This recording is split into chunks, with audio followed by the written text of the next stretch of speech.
Pemirsa, pelaksanaan sistem penerimaan murid baru SPMB tahun ajaran 2026-2027 di Kabupaten Buleleng masih berlangsung.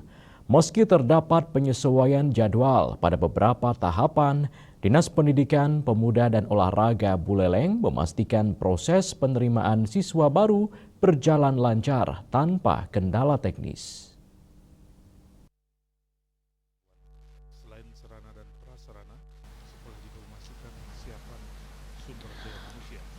Pelaksanaan SPMB di Kabupaten Buleleng yang dimulai sejak 2 Juni 2026 terus berlanjut hingga akhir bulan ini. Kepala Dinas Pendidikan, Pemuda dan Olahraga Kabupaten Buleleng, Ide Bagus Gede Surya Barata menjelaskan bahwa penyesuaian waktu pada sejumlah tahapan pengumuman bukan disebabkan gangguan sistem, melainkan karena proses verifikasi faktual data calon siswa di masing-masing sekolah membutuhkan waktu lebih lama.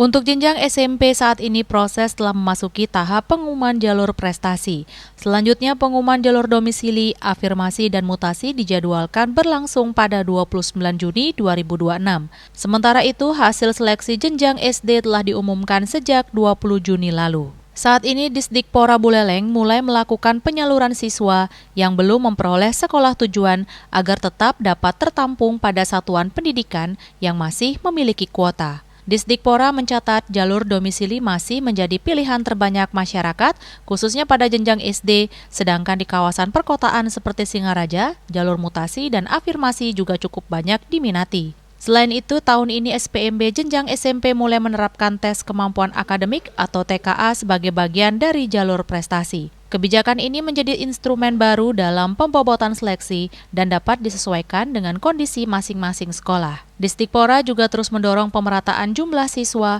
melalui pemetaan sekolah yang sebelumnya minim peminat. Yang kita hadapi adalah input data dari masing-masing sekolah itu memerlukan waktu untuk melakukan verifikasi faktual, sehingga ada sedikit waktu keterlambatan dalam penyampaian pengumuman.